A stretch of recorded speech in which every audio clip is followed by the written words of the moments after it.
आज शीतल की लाइफ का सबसे बड़ा दिन था, उसकी शादी का दिन। वो अपने कॉलेज के प्यार अमन से आज सब घर वालों की मर्जी से शादी कर रही थी। शादी के जोड़े में वो बहुत ही खूबसूरत लग रही थी। जब उसने अपनी बेस्ट फ्रेंड अनु का गिफ्ट खोला तो उसे देखकर वो बहुत इमोशनल हो गई। इस सब की क्या जरूरत थी यार, कितनी महंगी आई होंगी ये। अरे तू भी ना, तेरे लिए कुछ भी महंगा नहीं है। चल अब जल्दी से इन्हें पहन ले। मैं चाहती हूँ तू अपनी शादी इन पायल को पहन कर ही करे। शीतल बड़ी खुश होकर वो पायल पहनती है। तभी शीतल की भाभी उसे बुलाने के लिए कमरे में आती है। अरे शीतल, बारात आ गई है और तुम दोनों अभी तक बातों में लगी हो। और ये तुम क्या पहन रही हो? भाभी, ये अनु मेरे लिए पायल लाई है तो वही पहन रही हूँ। अच्छा, लेकिन ये पायल कुछ अलग नहीं है? पायल के अंदर इतने सारे काले मोती और ये काला धागा इसके चारों तरफ क्यों लिपटा हुआ है? लगता है पैकिंग करते वक्त धागा बीच में आ गया होगा। लेकिन क्या फर्क पड़ता है, धागा ही तो है। चलो चलते हैं, दूल्हे जी को ज्यादा वेट नहीं करवाते। शीतल जल्दी से वो पायल पहन लेती है और उसकी भाभी और अनु उसे स्टेज पर ले जाती हैं। शादी की सारी रस्में पूरी होने के बाद शीतल की विदाई हो जाती है। जब वो अपने ससुराल पहुंचती है तो उसकी सासू माँ आरती की थाली लिए खड़ी थी। लेकिन जैसे ही उन्होंने अपनी नई बहू की आरती करने की कोशिश की, अचानक दिया बुझ गया। हे भगवान, ये तो बहुत बड़ा अपशगुन है। बिना किसी हवा के दीपक अपने आप कैसे बुझ गया? अरे तुम भी ना माँ, छोटी छोटी बातों की कुछ ज्यादा ही टेंशन लेती हो। दीपक ही तो बुझा है, दोबारा जला लो। ऐसे माहौल में किसी को ज्यादा टेंशन ना हो, इसलिए अनीता ने दीपक दोबारा जलाने की कोशिश की, लेकिन काफी देर तक दीपक की लौ जली ही नहीं। अरे ये लौ तो जलने का नाम ही नहीं ले रही। कोई बात नहीं, हम बिना आरती के ही अंदर आ जाते हैं। नहीं बेटा, रुको।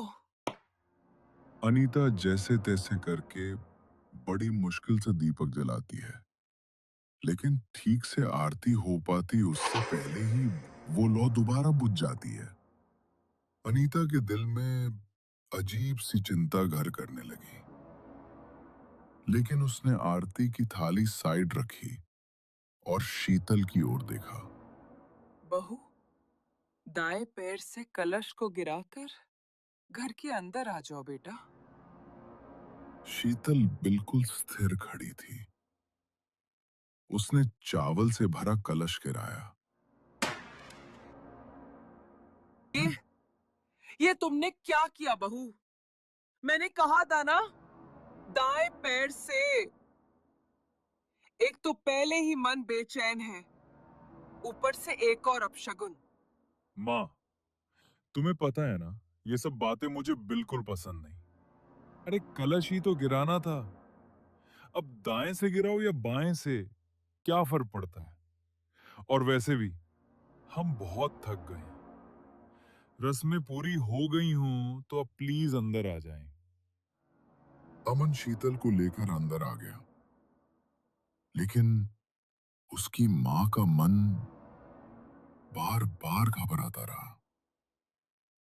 एक साथ दो दो अपशगुन ने उसे भीतर तक बेचैन कर दिया। शीतल अपने कमरे में घूंघट ओढ़े बिस्तर पर चुपचाप बैठी थी। थोड़ी देर बाद अमन कमरे में आया। अरे कम से कम अब तो अपने चेहरे से घूंघट हटा लो। शीतल ने अमन की बात का कोई जवाब नहीं दिया। तभी अमन मुस्कुराता हुआ धीरे धीरे आगे बढ़ा। उसने शीतल के चेहरे से घूंघट उठाया। वहां कोई और था, जिसका उसका चेहरा पूरी तरह जला हुआ था और मुंह से लगातार खून रिस रहा था। उसे देखकर अमन की चीख निकल गई और वो नीचे गिर पड़ा। तभी उसके कानों में दरवाजा खुलने की आवाज गूंजी।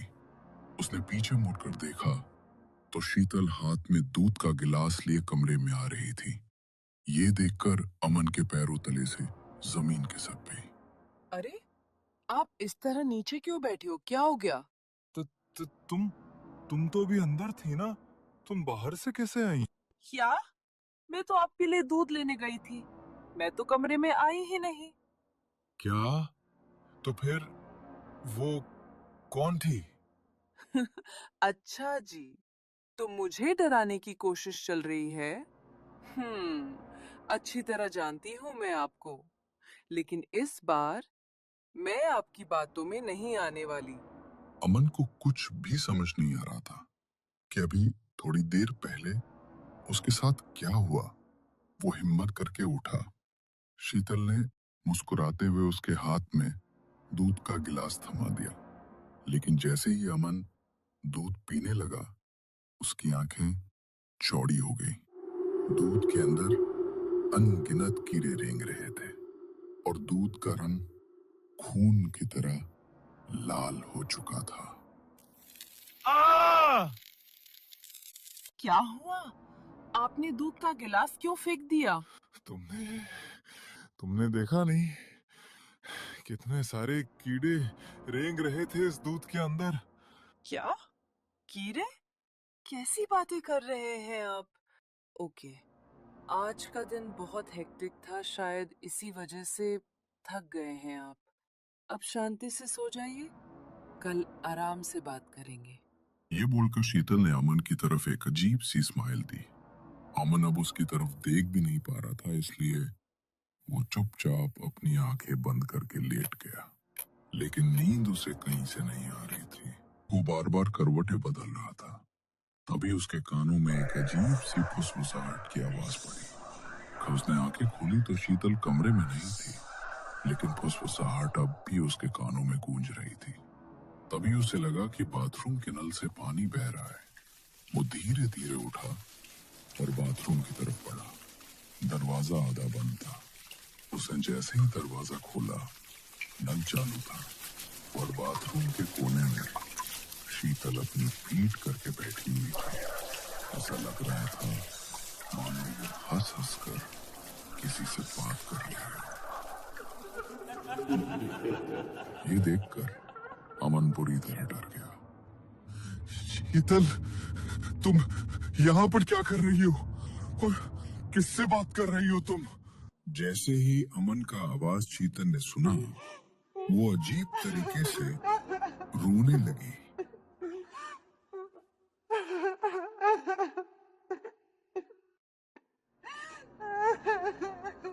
शीतल का रोना अचानक से बंद हो गया और उसने अपनी गर्दन पीछे की तरफ मोड़ी। उसका चेहरा अब इंसानी नहीं रहा, वो एक मुर्दा लाश जैसा हो चुका था। उसकी आंखें धसी हुई, होठों से खून रिस रहा था और वो गुस्से से अमन को घूर रही थी। उसे देखकर अमन के पैर डर के मारे कांपने लगे।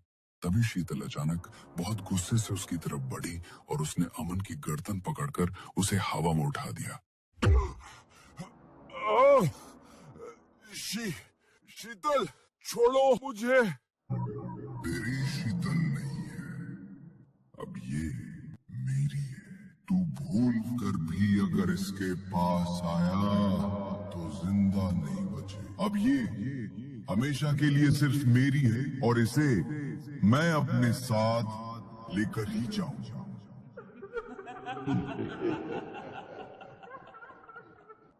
शीतल के मुंह से ये बात सुनकर अमन की आंखें फटी की फटी रह गई। अगले ही पल शीतल ने उसे किसी खिलौने की तरह दीवार की तरफ फेंक दिया। अमन के सर से खून बहने लगा और वो वहीं पर बेहोश हो गया। सुबह जब शीतल की आंख खुली तो उसने देखा अमन जमीन पर पड़ा है और उसके चारों तरफ खून फैला हुआ है। वो जोर से चिल्लाई तो घर के सब लोग कमरे के अंदर आ गए। देखो ना माँ, अमन, अमन को ये क्या हो गया है? ओ माय गॉड, भैया को तो बहुत ज्यादा चोट लग गई है। जल्दी से इन्हें हॉस्पिटल लेकर चलना होगा।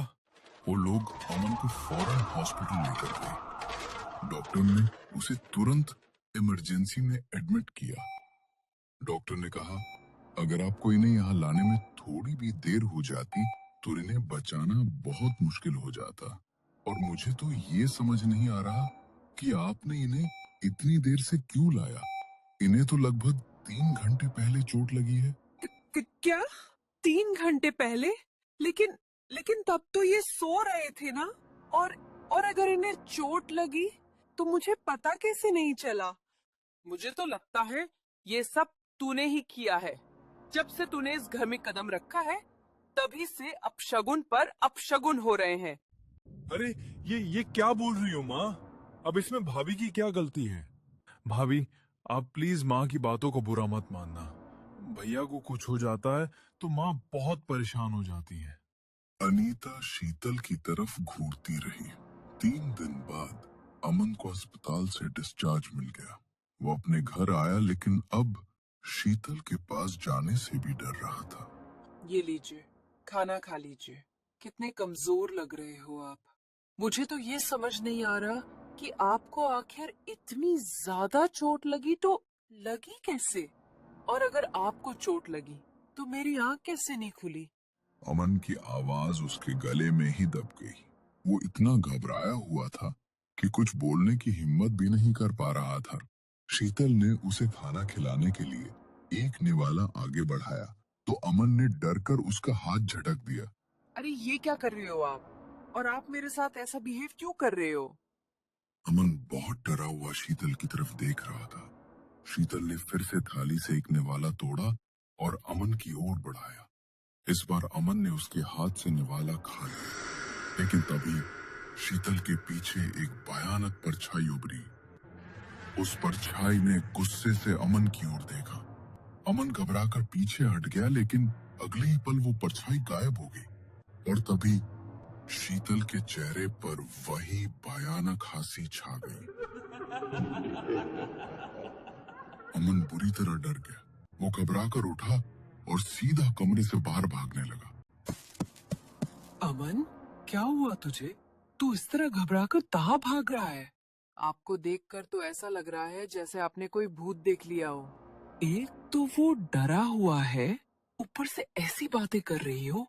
सचमुच आजकल की लड़कियों में अक्ल नाम की तो चीज ही नहीं होती।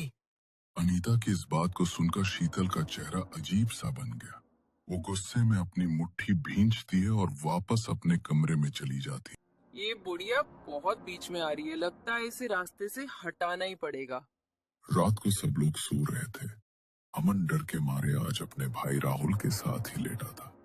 तभी रात के करीब 1 बजे अनीता के कानों में कुछ खटपट की आवाज पड़ी। इतनी रात का है ये? कैसी अजीब सी आवाज आ रही है? अनीता बिस्तर से उठी और बाहर की तरफ बढ़ी। आवाज किचन से आ रही थी। जब वो किचन पहुंची तो देखा कि खिड़की खुली हुई थी और शीतल खिड़की से बाहर देख रही थी। वो हंसते हुए किसी से बातें कर रही थी। इतनी रात को ये खिड़की खोलकर किससे बात कर रही है? अनीता की आवाज कानों में पड़ते ही शीतल अचानक शांत हो गई। उसने धीरे धीरे पीछे मुड़कर देखा। उसका चेहरा अब किसी मुर्दा इंसान जैसा लग रहा था, बिल्कुल सफेद और आंखें काली धसी हुई थी। अनीता ने यह रूप देखते ही जोर से चीख मार दी। ये तुझे क्या हो रहा है बहू? अनीता समझ चुकी थी कि उसकी बहू किसी ऊपरी साए की चपेट में है।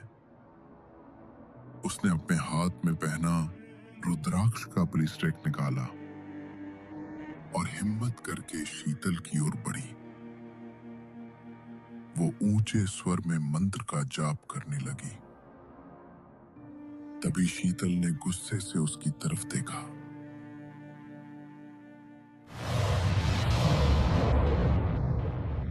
चुप कर बुढ़िया, ये मंत्र जाप बंद कर।